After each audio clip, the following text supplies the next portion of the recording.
All right, guys, a very good evening to all of you who have tuned in to this particular session. We are again back with an interesting webinar for you. And in today's session, I have none other than Professor Sanjay Singh. I have met Sanjay many times before this, and we have had multiple conversations before this. And one thing that I can ensure for a fact that this 1 hour that you're going to spend with him is going to be filled with a lot of learning, with a lot of candid banter between me and Sanjay, although we have an age difference, which is visible in our faces. I don't know, maybe Sanjay has some, portion that he takes that makes him reverse his own age, but I hope that it is there. And I hope that Sanjay can shed some light on what is happening right now with respect to the admission cycle that's on for a lot of MBA students. And we are going to help you knowing more about what you need to keep in mind when you are in this cycle, when you are making that choice, when you are deciding what is going to be the place that you are spending, that you are going to spend the next 2 years of your life. Sanjay, welcome once again and a very good evening to you. Thank you so much, Puruganshu, and happy to be here again. And I have taken her advice, so I always wore, a jacket in our previous meeting. So this time I'm wearing a bright green shirt to possibly, look younger, if I may. Although you did mention that we have visible differences in our, I in didn't our mean to age. be, Yeah. I didn't No, you were mean just to being be honest, mean. so it's okay. It's okay. Yeah. So and you mentioned that we will have a friendly banter. So I thought we'll begin with one. Absolutely. Sanjay, as promised, I am going to go and dive deep in this 1 hour, that is for sure. But as promised, straight away, I'm going to ask you this question. When I'm looking for a new B school, when I'm looking for a B school to get into, can you bucket it down for me and say that these are one, two, three, four, five, six, seven factors that you definitely need to look at? And then we go ahead and, dive deeper into each one of them for our audience. Sure, Paul. So I think the first thing is that, whatever I'm going to say, uh, I am generalizing it, right? And one has to also recognize the fact that for each one of us, some of these factors may be more important than the other. And also for some of us, based on certain other circumstances in life, perhaps we may have a slight difference of opinion, and we may want to consider some other factors which I may not have covered in this discussion. So I think the number one factor, for me, uh, is the quality of teaching, because ultimately we are enrolling or in an education program, right? So uh, definitely this is something that we are not going to do again. An MBA will be done once in a lifetime. And therefore, the quality of learning becomes extremely important, because after an MBA, when we are going in for our jobs, ultimately what is going to translate into a good performance in our jobs will be the quality of, or the knowledge that we have obtained through the MBA program that we graduated from. And therefore the quality of knowledge is directly linked to the quality of teaching.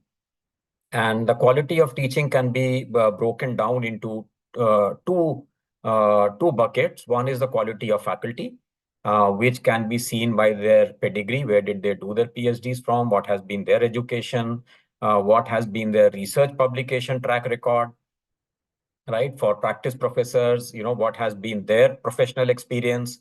So that will kind of give you a sense of the quality of faculty. And of course, I always maintain that people should reach out to students enrolled in the particular program to hear from the horse's mouth in terms of, what has been their experience in terms of faculty. The second is the pedagogical techniques which are used in terms of delivery of education.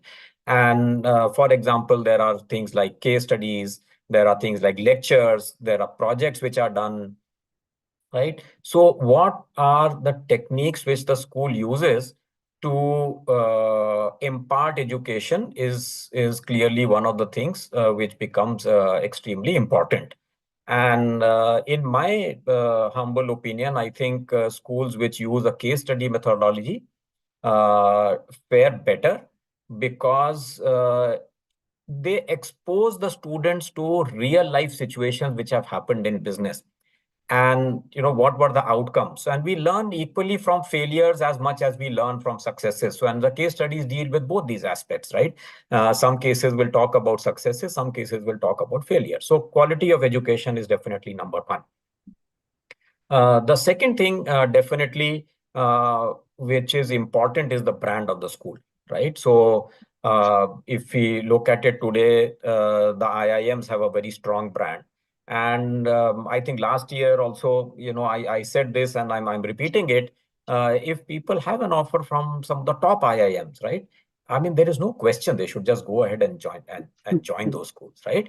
But like all five fingers are not equal, right? Similarly, all IIMs are also not equal, right? So you Correct. have to delve a little bit deeper into each institution, and go beyond that IIM tag to look at what does the each campus have to offer, right? Some of them may not be as established and as good as some of the other ones, right? So that becomes the brand becomes important as well, Right. because it helps to draw industry to that institution. The third factor I would say, apart from brand, is of course a track record. If there is a track record of the school, definitely it gives you an idea of what to expect from that particular school. And one of the things I forgot to mention in the brand, that one of the things in the brand also is, uh, some brands will give you a feeling of more trustworthiness compared to others, right? Right. So that is something one has to assess for themselves. I will not go into the details. I mean, our audience is fairly well educated, so they should be able to figure out what I mean by that. So that becomes the third factor. And of course, ultimately people are doing this for career establishment and career growth. Mm. So what kind of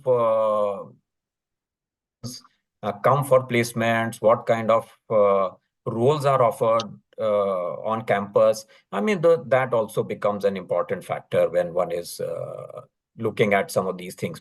And last but not the least is, matching your profile to the profile of that particular MBA program. Right. And when I say this, there are a few things, right? And I say, uh, I don't mean to be rude in this, but what happens is that sometimes we may not get the kind of score which gets us into one of the top schools, right? Yeah. Now, it is not Most of the because, cases that will happen. yeah, I mean, we all know that, right? I mean, when we look at percentile scores, this year I have known people who, even with 99 percentile, have not gotten any calls from the IIMs, Mm. right? So, does that mean that the candidate is bad? No. It just means that the selection process is relative. Schools which focus more on these standardized test scores, will prioritize those, and they will select those particular students, right? So now the question is that if one doesn't have those kind of scores, then should you wait for one more year, or you think that one more year, by saving that one more year and getting into the workforce earlier, you will be able to accelerate your career and catch up with the rest who would have graduated one year after you, Right. right? By Mm. going to another school. So that's a very important factor. And also it aligns with what is it that one wants to do in life. So for Correct. example, I may be interested in marketing. You may be interested in a finance role. Now, what is the school known for, right? So does it align with your interests or not? So this is apart from the test scores, right? So these are some of the things I think which are extremely important when one is shortlisting a school. Great. Coming straight from the horse's mouth, Sanjay, thank you very much for listing all of this. There are a few things above and beyond what you just said that I want to prove further to you because I've gotten this opportunity. And more than me, I think this opportunity is for people who have joined us in and who have certain questions. A lot of you guys have already sent us a few questions that I'm going to take. But let me remind you that it is Ask Me Anything session. It's not about asking me anything, it's about asking Sanjay questions. So feel free to ask these questions in the chat box. Feel free to, uh, be rogue with the same kind of questions that you have. Don't hold yourself back thinking that this will be politically correct or not. Keep asking these questions so that we can help you with whatever queries that you have. So, Sanjay, let me dive a little deeper into all of the elements that you have told us. I have taken a note of the things that you have said as well. Let me start with something which a lot of us actually look into while we are making that selection. Accreditation hai ya nahi? A lot of people give a lot of value to this particular line. Do you think it matters in today's day and age? So it does matter to some extent, right? I wouldn't say that that is, the most important criterion that an applicant should look out for. But like we were talking of different B schools, right? So different B schools have a different brand that they have created, a different Hmm. image that they have created, right? Similarly, there are various accreditation agencies, and I'm not going to name, which is more credible than the other. But there are accreditation agencies which are their accreditation is valued more than other accreditation agencies. And what happens is that sometimes we just, I mean, the applicants are only looking at is the school accredited. Now, it doesn't matter what accreditation does it have, right?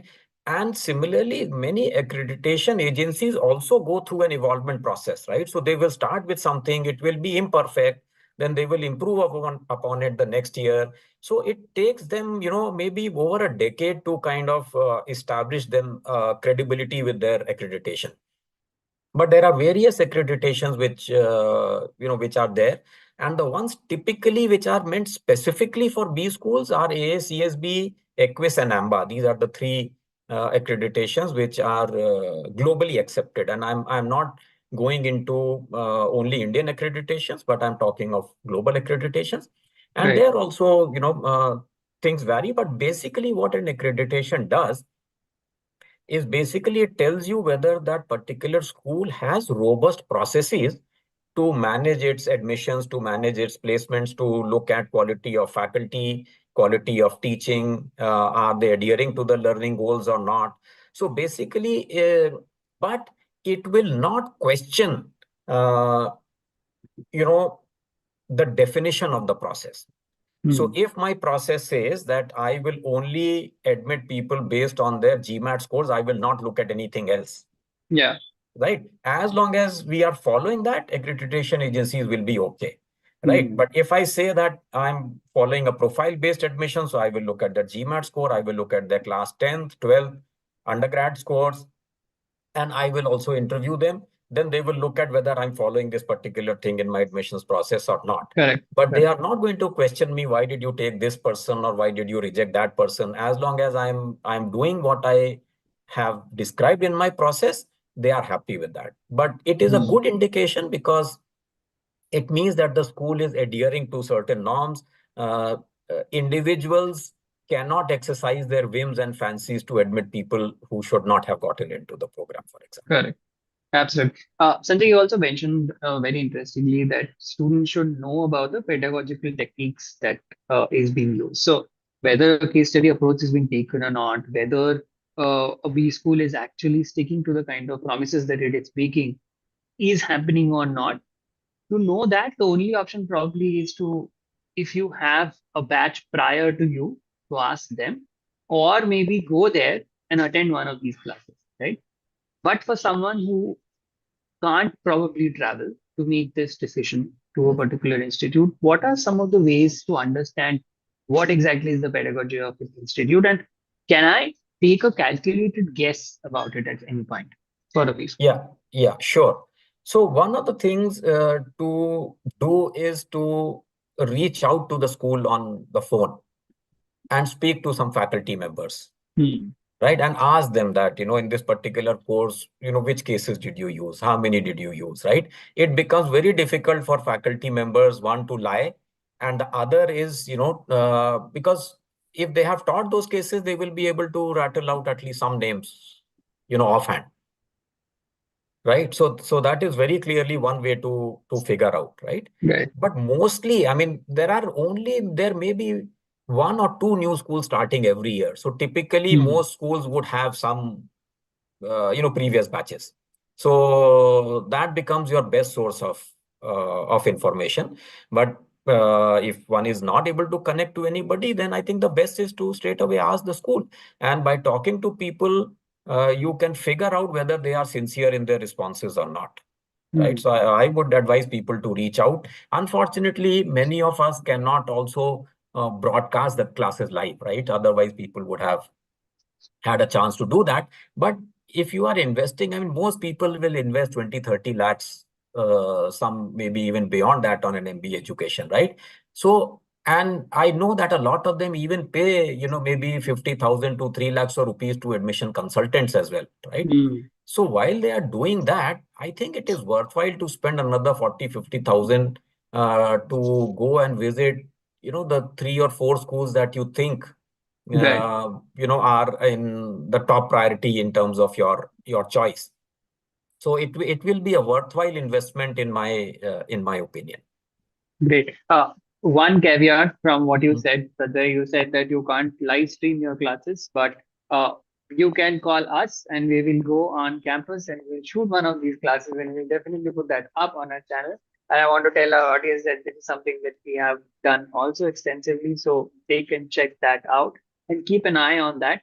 We try and kind of bring these elements to make it easier for our audience to do that. And we have a couple of videos on Mahindra University as well that can give you a glimpse of what that institute is about and what Sanjay, along with others, trying to build. Sanjay, I have one question that has come in from the live questions, and Adit Murali is asking that in the current scenario, is it worth doing an MBA from a tier 2 B school? First, define what the steering system in India is for somebody who is probably watching it for the first time and is just a fresher who has very little idea about this space. And then you can answer it.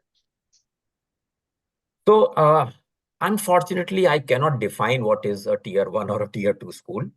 It is just a perception, Hmm. right? Because there is no formula which can be used to define this, right? And if there is no formula, then it is just a perception, right? Right. And a perception gets built on various factors, right? And one of these factors is how successful are the alumni, right? So how well have they Right. done?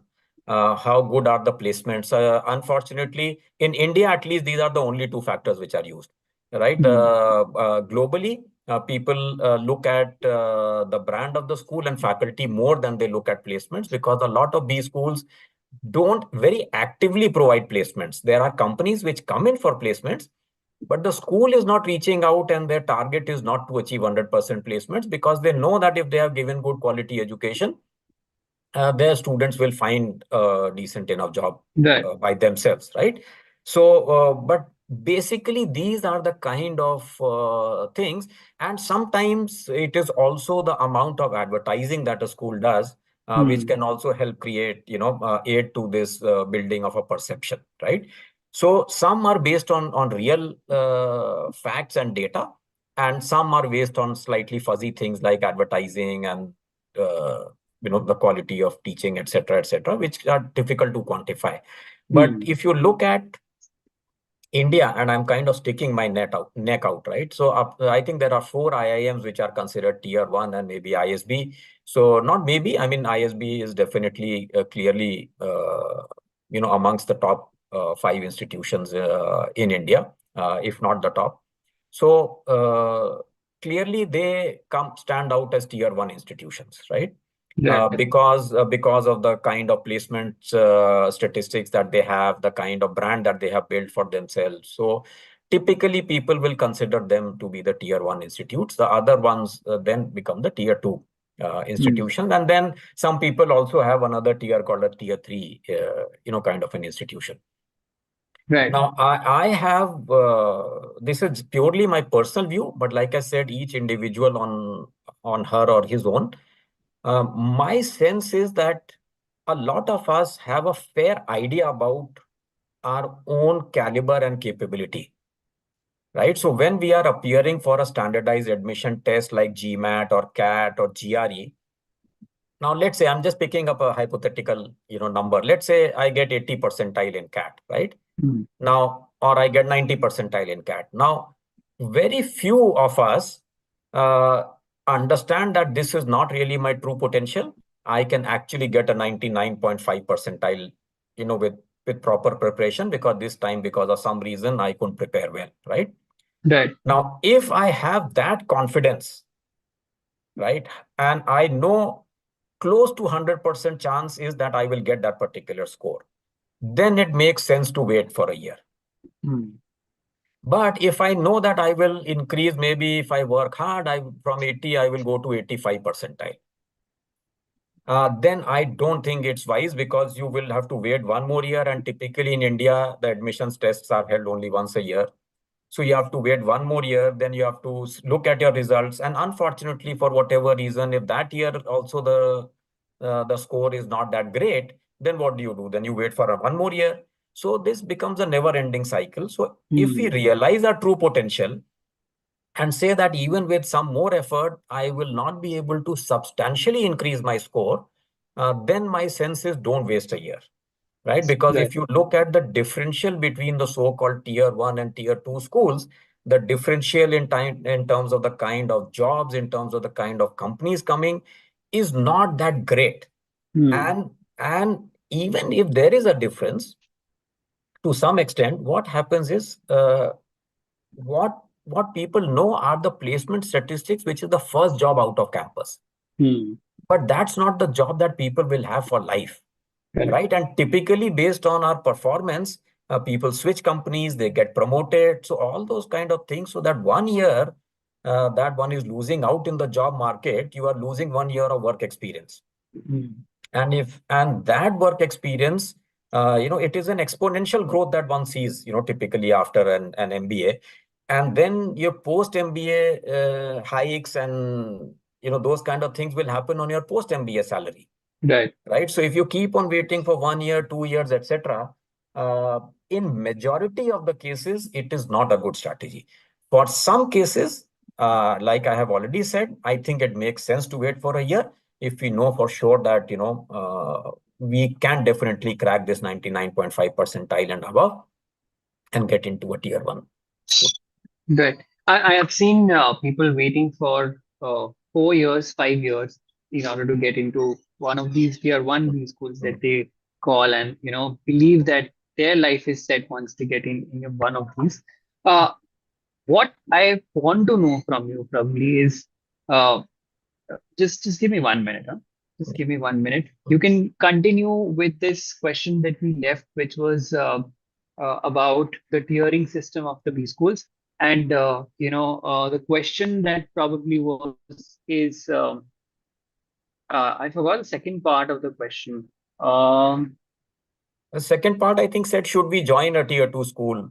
What is the tiering yes, system and should we join a tier two school, if I'm yes, not yes, wrong, right? Yeah. yes. I think that Yeah. was the question.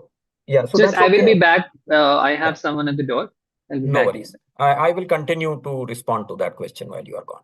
Right. So to the viewers, so there are these, dilemmas that we face. And very clearly, in my opinion, you have to decide for yourself whether you will substantially improve your score. If you cannot, seek out professional help. Sometimes these admission consultants or people who prepare you for the standardized test should be able to gauge your caliber and say that, yeah, currently you are at 80 percentile, but through some coaching and through some additional work, I think you are going to get 99.5 percentile or above 99 percentile for sure, right? So if you see that confidence emanating from professionals in that field, and maybe consult more than one, right? So if you consult more than one person, and if both or two or three of them are saying, no, I think we see the potential in you and you can get this, take a couple of mock tests. And then if you feel that, yes, I think it makes sense for me to wait for one more year, good, right? Go ahead and do that. But for sure, beyond 1 year, I don't think you should wait. I mean, that is my very sincere advice, right? Very, very few people, 1 in a million will, or 1 in 100,000 will really make a substantial difference in these, 2 to 3 years. And also, what happens is our motivation levels keep on, going down to some extent, over a period of time. We wait for 1 year, we don't get a good score, then we wait for another year. So while our natural human tendencies, motivation will decrease, right? So I have seen many people, when they retake the test, actually their scores are on a decline. Very few of them will actually see an increase, because the reason is because, one, your motivation goes down, then you lose that regimen of studying X a number of hours per day, trying to solve so many mock test questions, etc., etc. So yeah, so I mean, the candidate is the best judge in terms of Super. whether they should be done. Sanjay, we have a fan here. Bhavya is saying there are 7,139 languages in the world, and Sanjay sir has chosen to speak facts. So, thank you very much for holding fort. And there's a compliment coming in from one of the user. Bhavya is saying that you are just spitting facts right now, and that's what I expected when we started this conversation. I have a set of questions we received from audience. We have a set of questions that I have made for myself, but we are there's a pouring of questions that is happening right now, so I'm going to take as many as possible Sure. in the interest of time. After Adit's question, I think we can take a couple of questions which has come related to the profiles. Ethical Lens is saying that she's in an IT company since 2 years in SAP technical domain.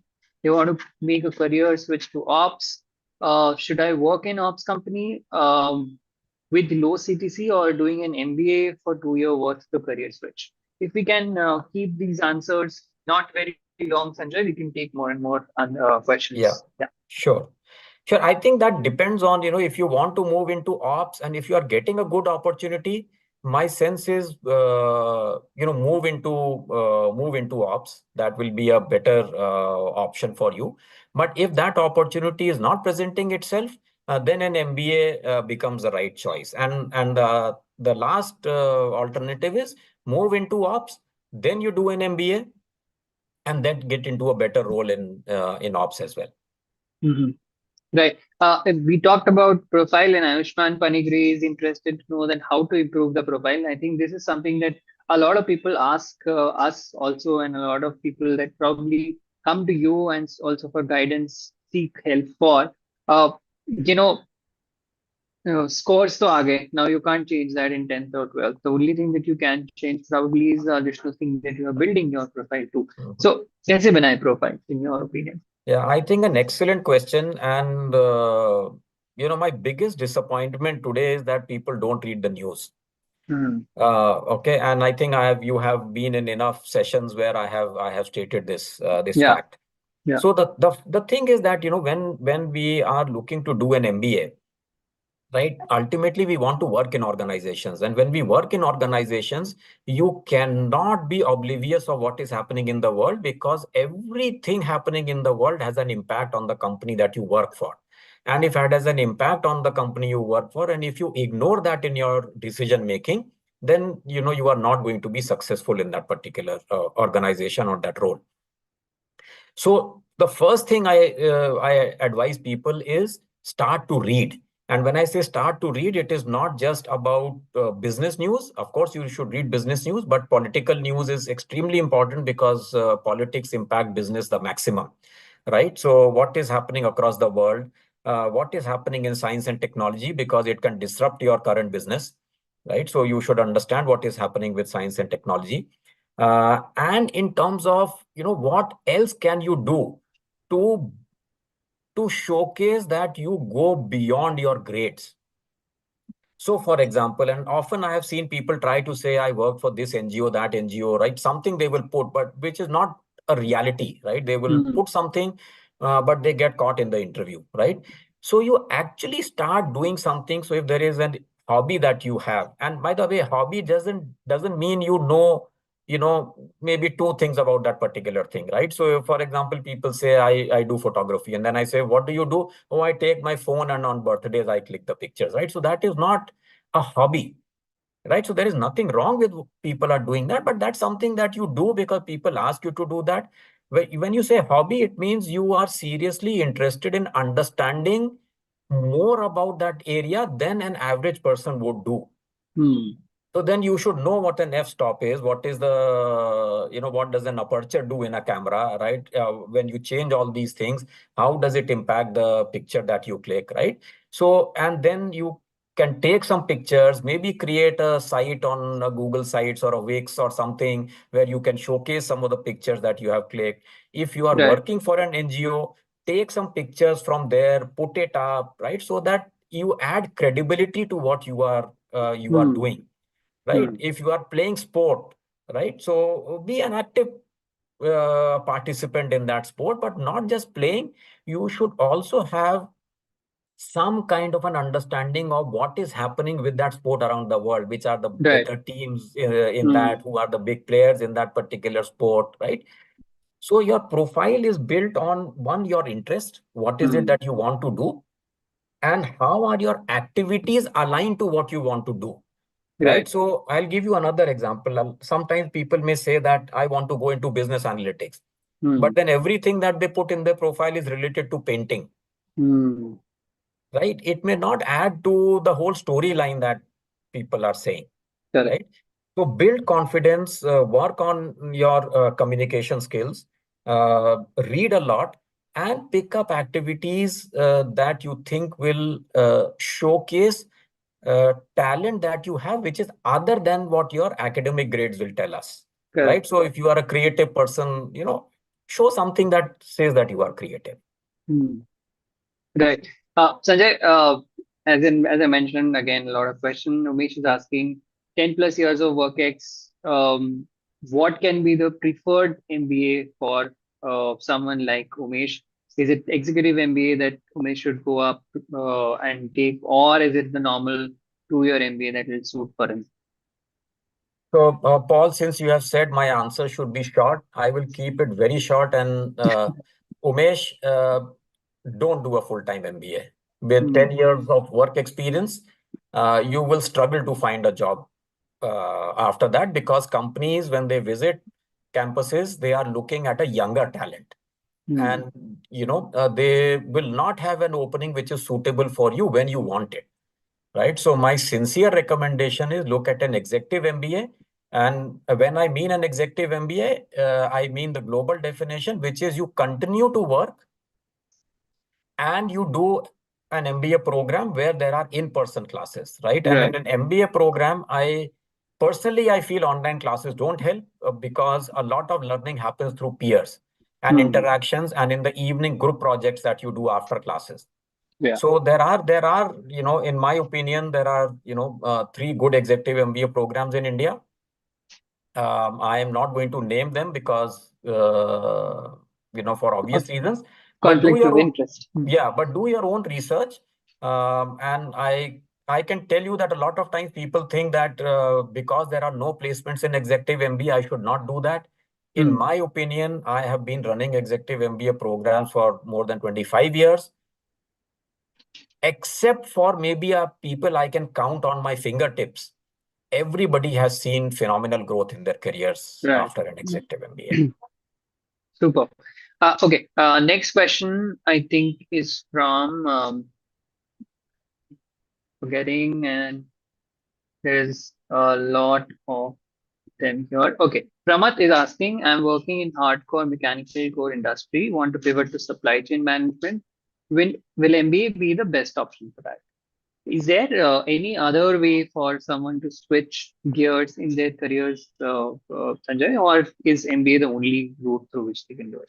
Yeah. So no, there are other opportunities available. So there will be specialized supply chain courses that one can do, right? So an MBA is not a panacea for all ills, right? So it's Mm, not, it is not going to remedy all diseases, right? So if you are interested only in supply chain, then you can figure out some specialized supply chain courses, do that, but then you have to go in depth. A 2-day supply chain course is not going to help you. So it may be a 6 month, a 1 year course in supply chain that will be useful to you. But there is one more thing, right? So these kind of courses are useful for your short-term career growth yes. or change. Mhm. But at some stage, one would also want to move into senior management. If one is looking to move into senior management, then these specialized courses will not give you that kind of knowledge which will help you when you are in senior roles, because then supply chain will not teach you how to understand a balance sheet and a profit and Correct. loss, the financial systems of workings of a organization, the strategy of an organization. So if that is the long term desire, then an MBA becomes a better choice. Super. Sanjay Ajinkya is asking, he's from tier 3 city. Definitely lack of confidence, as is the problem with a lot of them. How difficult it is for us to settle in big colleges and how to manage after that is his question. So settling is not an issue, right? Settling in depends on your desire to succeed in life. If your desire to succeed is strong, I can tell you that most schools will help and support you to succeed in whatever you want to do in campus, right? Because no school would want any student or alumni to do not to be successful, right? Hmm. So they will help you. The difficulty is getting in, right? So if you have a lack of confidence, you may not do well in the interview, right? And it is not a very difficult thing to overcome. Yeah. The problem is many of us don't seek out professional help. So if you feel that you have an issue with confidence, then you seek professional help. And I always maintain that confidence comes from knowledge. So first thing is you increase your knowledge. Then if I ask you a question, you will be able to respond to it, right? Right. Then the second thing you have to work on is maybe your communication skill. And for both these, you can seek professional help before your MBA. 2-3 month period should be good enough, and it will do wonders to you. Correct. We took ethical lenses question, but I think he has a follow-up question and it is a valid one. You mentioned about hobbies. Apart from hobbies, what can someone do to, make their CVs look interesting to someone who is making that selection for them to get into a B school? So, how do I clearly define my spikes in the CV? Yeah, so like I mentioned, what is it about you that goes beyond academics, right? And if I can, and unfortunately, we don't have enough time today, but look at what skills are needed and read some articles on the internet. What skills are Hmm. needed to do well in the corporate world, right? Right. Now, there are the skills which are needed. There are some skills you have. If there is a gap, what have you done to build those skills? So have you done any certifications, right? Have you Hmm. done anything which says that, for example, even participating in club activities in your school and not just being a member, but when being asked that, okay, if you were a part of that cultural committee, okay, what did you do? Right. So if I was the treasurer, okay, then if we ask what is the money you collected, how did you spend it, right? What was your revenue? How did you get sponsorship? Then you should be able to respond to those kind Correct. of questions. So one is take active part in some of these activities, look at skill development and which is credible. So you can talk about it, you can prove it, right? And a lot of these things happen through extracurricular activities, right? So even Hmm. playing sport, right? People sometimes don't realize how important it is to build our own confidence, self-awareness. All those things can happen through playing a sport as well, Correct. right? So, but I mean, I'm happy to, and you can also seek out some, admission consultants. What you said, ethical, I'm forgetting the name. Ethical lens. That's a Ethical usually. lens. Yeah, that's what I'm saying. So ethical lens. So you can reach professional help, or if you can reach out to me on LinkedIn, we can have a conversation which is more detailed than what I can offer you in this short period. Great. So, one more concern that a lot of students show every time I talk to them is the B-School fees, the course fees that they have shed. And that's a big, uh, you know, eyebrow raiser for a lot of them when they're making their decision for a B-School that is not a brand yet, right? So, two factors. One is when I'm shelling that amount of money, how worried should I be of the money and the time that I'm spending? And secondly, can you shed some light on why B school education is becoming so costly every year? Okay. So Paul, to all the viewers, see, this is a slightly complex question, but I will try and simplify it as much as possible, right? So the first is when a school is charging a particular fee, right? And most schools have a reasonably, high fee. You have to figure out whether they are just playing to the market, or there is a reason for them to actually charge that particular fee, right? And the first question that you asked, I think that a lot of answers will lie in that, right? So what is the Mm, quality of faculty they are? So if I'm hiring good quality faculty, obviously I will have to pay them more, right? correct. The second thing is what kind of research databases the school purchases, because these things are not visible to students, right? So each database costs hundreds of thousands of dollars, a lot of them, right? So how many databases does the school have? What kind of databases do they have? Uh, and then comes the question of what are the facilities, right? Because facilities are also expensive to maintain, right? Things There is money spent on that. Then comes the question of research. So when our faculty do research, it is not something that we can sell and make money from, right? But it requires expense.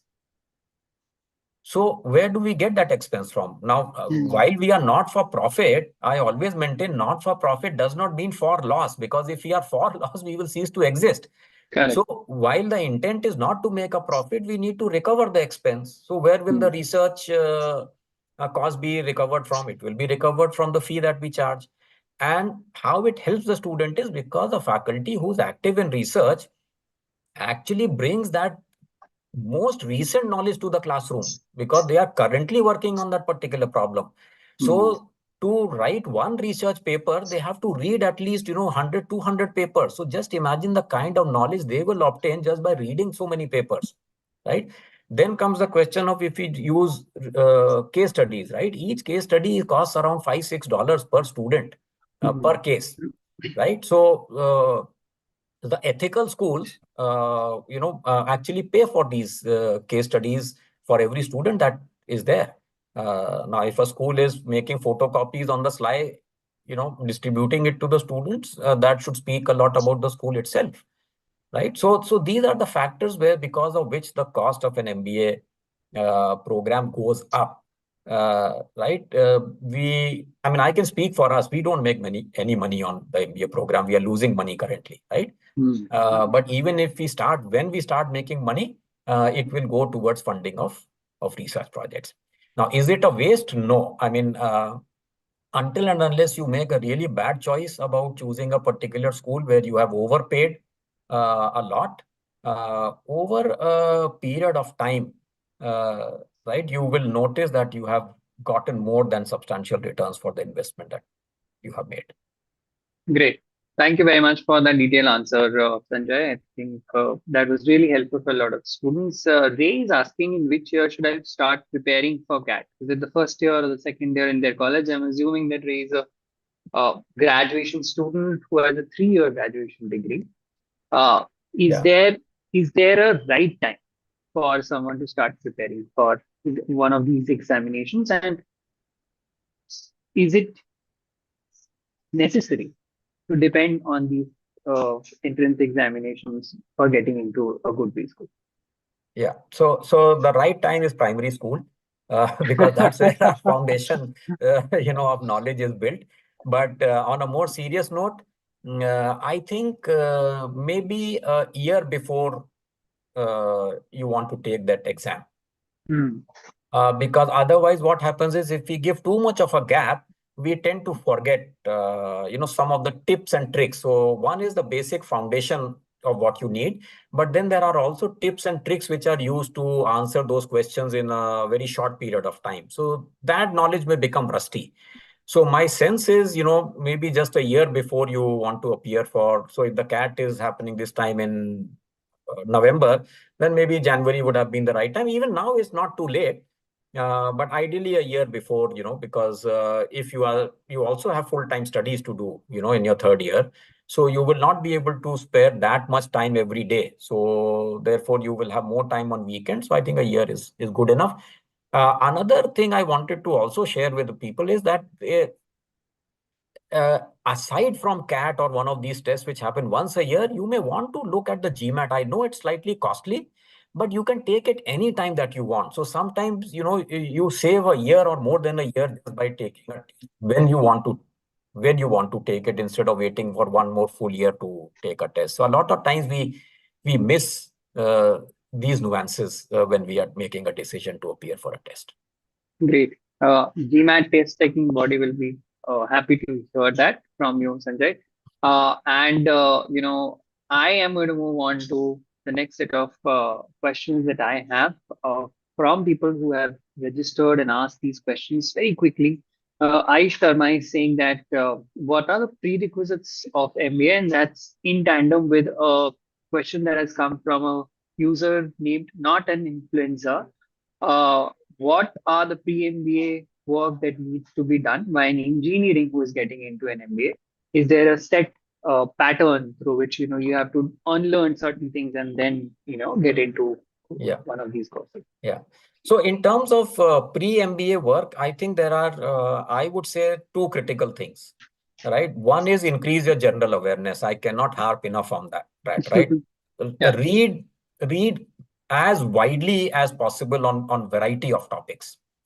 And the second thing is refresh your knowledge of mathematics and statistics, because most people don't realize it, but an MBA program requires a lot of mathematical and statistical techniques.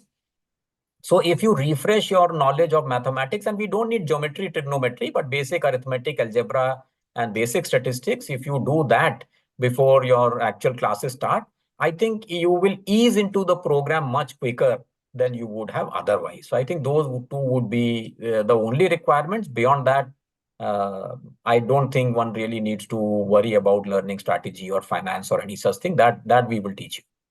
super. Shiva, I'm asking, he's an interior designer, but he always thinks about marketing and leadership. I have started to lose confidence because sorry. So I've always thought I had marketing and leadership skills, but after trying to be a self-employed designer, I have started to lose confidence. Is it practical for me to go for an MBA and try to get a job, even if it means starting everything anew and leaving behind the old career? I think so. He was an interior designer. I think he started something of his own, but in the course that things didn't work out, and he thinks that MBA might help him. Any sort of idea for Shivam for his entrepreneurial mind that he has that Yeah. you can. So unfortunately, I can't respond extremely appropriately for this, because I don't know why, his venture did not work, right? So there Hmm. could be several reasons, and if he has been able to figure out, there may be a good opportunity to maybe restart that journey as well. But for if the reasons are such that he feels that it will be difficult to overcome that, then I think an MBA is an appropriate step. And then he can start working in organizations like LiveSpace and HomeLane and Asian Paints, which are into this. And his experience will be valuable to them because he understands their business. And through that MBA, he will understand how to run that business effectively. Correct. right? So that could be a step. And who knows that after working for such organizations, maybe after 10 years you can relaunch your startup once more and be an independent designer once more. But that's a call you have to analyze why your venture did not work out as you intended. But there is no reason to lose confidence, Shivam, right? Life has its ups and downs. Don't lose confidence. You will bounce back. Very motivational indeed. Sanjay, Narin is asking a question that probably will give you an opportunity to talk something more about the entrepreneurship uh, cell or division that your Mahindra University also has. He's an entrepreneur himself, and he wants to learn in the area of online business like marketing and build a good business. But he is, as is the problem with a lot of people of this generation, he's a little lazy to learn it from online resources and take up those online courses that are available. So, what is your advice to Nareen? Yeah, I think so. First is even if he is not lazy, online things don't work for entrepreneurship, right? Entrepreneurship will happen uh, through the network that you will build, right? And through exchange of ideas, which happens when you meet other entrepreneurs, other investors, entrepreneurs who have not been successful, entrepreneurs who have been successful. You learn from all these things, right? And that is where a school which has a good entrepreneurship ecosystem will be the right choice for you, because there through the various programs that happen. In fact, just today we had a program at Mahindra University in collaboration with IIT Madras, where the whole theme was about commercializing technology which is developed in institutions, right? Hmm. So if he was here, he would have gotten to meet hundreds of people, exchange ideas. Sorry, excuse me. Take your time.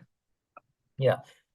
So through that you learn a lot. And at Mahindra University, we have the Atal Incubation Center, which is housed under eHub. So we do regular programs for entrepreneurship development. And if you are a part of the MBA program for our students, we also provide some initial funding, etc., which happens. And incidentally, in our program, we have one whole specialization is digital business. So if you want to launch a digital business, which you read out from the question, then I think it could be a good option for you to consider. Right. Sanjay, Rakshita also needs some bit of motivation that came along for Shivam and Nareen. Rakshita is someone who travels 2 hours to and fro, commutes to work, reaches home pretty late in the evening, and starts her day early in the morning. It's finding it really difficult to stay motivated as there is no energy to prepare. Any tips or suggestions or anything from your life learning that you can suggest her so that she can get through? Yeah, it may disappoint her, but there is no shortcut to hard work, Hmm. right? These are realities of life. And I always say life is unfair, right? The sooner we realize it, right, the sooner we will come to terms with it, and then we will figure out, okay, now I am in charge of my own destiny. Nobody else is, Hmm. right? Everybody faces hardships. We may not, some people share it, some people don't share it, but everybody faces hardships in life. One possibility is that if you are not driving yourself, right? Uh, you may want to take public transport, maybe invest in a tablet device while you are traveling. If you are not driving, you can read while you are traveling. So that's something that you can do. Or sometimes, there are some software which can read out those things to you as well. So for English, etc., that may work. For mathematics and those kind of things, I think some amount of reading and some amount of preparation. And my sense is, if this is your schedule, you may want to start waking up early rather than staying up late, because by the time you reach home, you will be more tired. But early in Hmm. the morning before you reach office, if you spend maybe an hour every day preparing, I think that should be good enough. Great. Plus on the commute. Yeah. So, Sanjay, very honest question from Amit. Amit is asking on a daily basis, is getting a calls from a lot of admission cells of different colleges uh, this year itself, Hmm. uh, providing courses which are named as MBA, PGPM, PGDM, PG, whatever, XXX. Hmm. Uh, what is the difference? How do I get my head around this? What exactly differs in each of these Okay, acronyms that you just mentioned? sure. So, if it is a 2-year program, and generally for most institutions that I know in India, there is actually no difference apart from the name, right? So the curriculum, the content will be fairly similar. Uh, but what happens is independent colleges are not allowed to grant degrees. So they have no option but to call it a postgraduate diploma. Okay, even if you remember, IIMs also used to grant only a PGDBM, right? Only in the last couple of years, they have been granted authority to grant a master's degree, right, through a special act. So, so don't worry too much about the name. As long as the other factors are good, you can go ahead. Now, the only place where sometimes a PGDM, PGDBM may not be that useful is sometimes people want to immigrate to US or Canada or Australia or something. Then that is not considered as a master's degree. So the points that you get for a master's degree, you will not get that. So if you have Hmm. a master's degree, but if your intent is to stay in India, then really the nomenclature of the course doesn't really play a strong part. Right. Piyush is asking, is PGDM in big data analytics worth it or not? It's a very subjective and personal question, in my opinion, but if you can help, Piyush. Yeah, I think it is purely subjective. If you are very strong in math and statistics, there is a demand for good people. But remember, it is very, very mathematics and quantitative oriented, right? So just because it is something which is in demand doesn't necessarily mean you will be a fit for it, right? So analyze your own fit. And then if you think that this is something that you will enjoy and you have the caliber for mathematics, then go ahead. Okay. Shivam is pretty angry because we did not take his question. So I'm taking Shivam's question. He's a third year BTech student from a tier three college. Should he go for an IT job or a bank PO job or a job experience before MBA? Is his question. I don't know how you can help him, but if you can. Well, I can't answer whether you should go in for an IT job or a non-IT job or a bank job. That's something that you have to figure out. But I do believe that, maybe a couple of years of experience, work experience before an MBA is useful in terms of ability to grasp certain concepts that are being taught. Is it mandatory? No, but it is beneficial. Right. Uh, Again, on the similar lines, Anish Shukla is asking, should I do CFA first or along with MBA? I'm pursuing BCom in the second year. Please assist. Yeah, I think a MBA plus a CFA combination is a very powerful combination if you are interested in a finance role. And what I have noticed is that sometimes people do CFA level 1 and an MBA, and then CFA level 2 and 3 they will do once they are in a job. So that's typically what most students do because your curriculum may not allow you the time to pursue both of them simultaneously, and you will not be able to do justice to them, together. So sometimes Right, you may want to finish your CFA one before you enroll for the MBA program, or you do an MBA and then start your CFA. That's the other option. right. I'm going to hold Sanjay for more time for these questions to come up, at least 10 more minutes. Sanjay, I know for a fact that your health is not in the right state, but I think a lot of people are getting a lot of valuable knowledge and information from this. So if you have No. quick questions that you want to ask, this is the time for you to ask this to Sanjay. One question from my end, Sanjay, that I definitely wanted to ask you is, every Bschool throws placement numbers around this time, and these numbers look very promising. These numbers look alluring, to say the least. How does one look into these placement figures? How do I actually make sense of this in order to make that choice whether to go there or not to recover the money that I'm spending? Yeah, and I'm I will repeat the answer. Talk to people inside, Hmm. right? You will get to know. Not all schools, you know, inflate numbers or anything like that. And that's where the credibility comes in, Yeah. right? Uh, but I think that's an important area for one to figure out, and also be,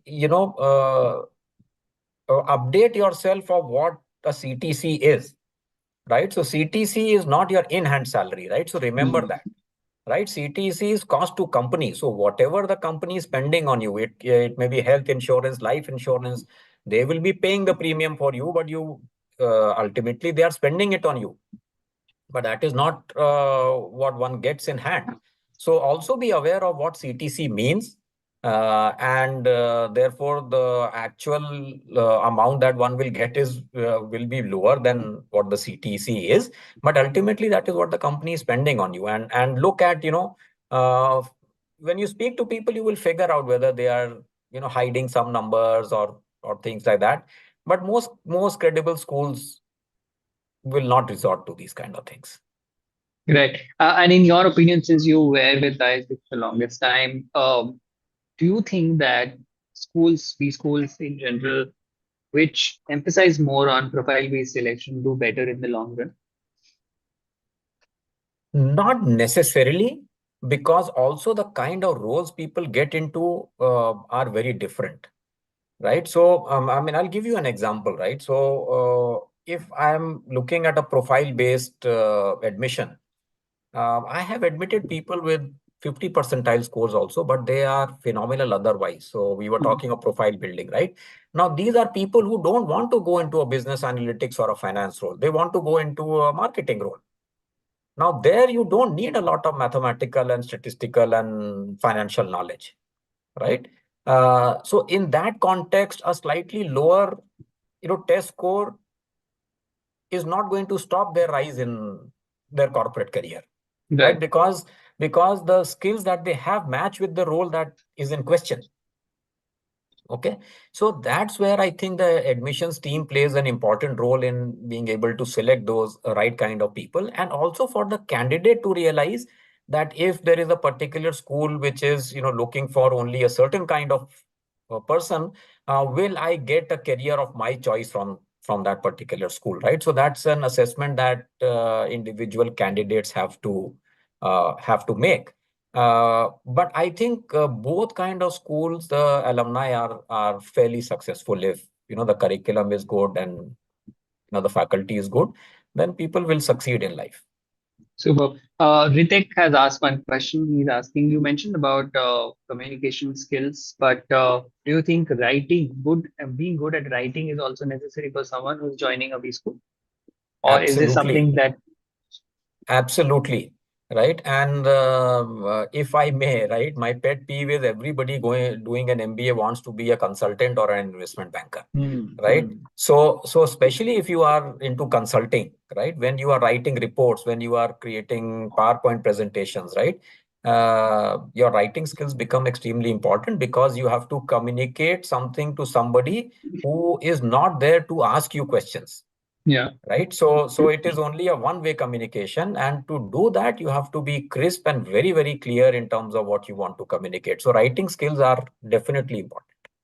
Right. I hope, Sanjay, you remember about your fan in the call, which was Bhavya. Bhavya actually was present in the Bangalore sessions that we kind of conducted with you. And she has become a fan since then. She is writing that it's always great listening to Sanjay. And it's always great listening to you. Indeed, there's something that I can tell you as well, because I have spoken to you multiple times and I have found new answers every time when you spoke about these things. I hope that you continue doing this year on year. I hope that you increase the intake of students and you get the kind of right profiles that you're looking for this year as well. One last question that I want to end this particular webinar with. Uh, how do you think students differentiate between the various B schools to ensure that they choose the one that aligns with who they are, who they practically believe to be, to become in the future, and they can be molded in a way where they don't have to come out of their shell entirely forcefully doing things that they don't want. No, I think that's a very critical assessment to do for individuals, Hmm. and that is something that each applicant will have to do, right, on their own.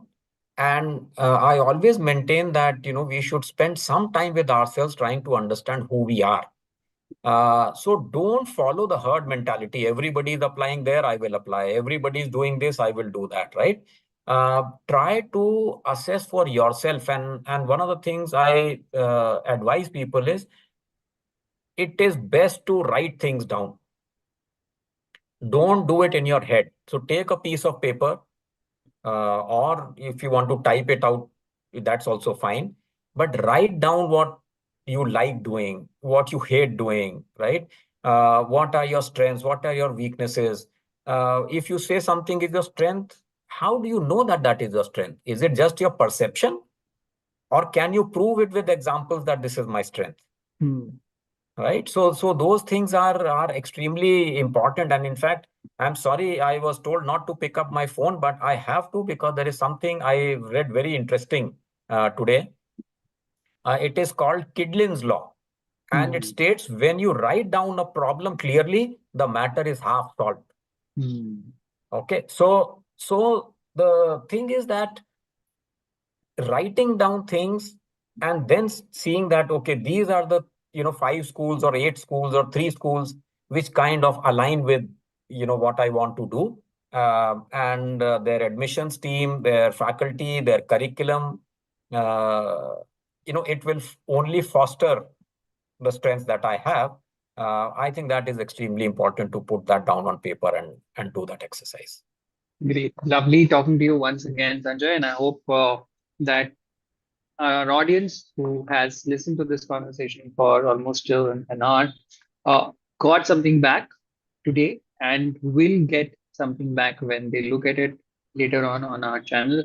As I mentioned earlier, if you want to know more about this particular institute, go check out some of the videos that we have already made on our channel. There's a link as well which you can click as part of this particular webinar. You can go check that out as well for yourself. And as we mentioned, if you can, go visit that particular institute that Sanjay is part of, go meet him and probably ask him more questions before making that choice of getting into a B school. Thank you once again, Sanjay. I hope you get a speedy recovery from what you're dealing, and I hope that you have a stellar uh, class this year itself. No, thank you, Paul. I mean, we are doing much better than last year in terms of our admission. Mhm. Our applications have increased. We are seeing more interest. And I hope that some of the viewers today will also seek us out.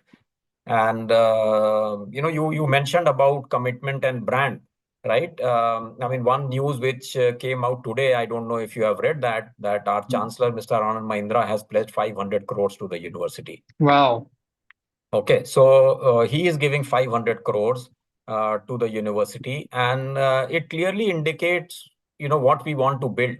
It's a huge commitment, and clearly a signal of, the quality that, we are committed to. So we are Great. really thankful to him for this gesture. Super. All the very best. And I hope that you see more and more of these bright individuals in the coming years and you build something that you're proud of. Thank you very much and have a great night. Thank you, Paul. Good night.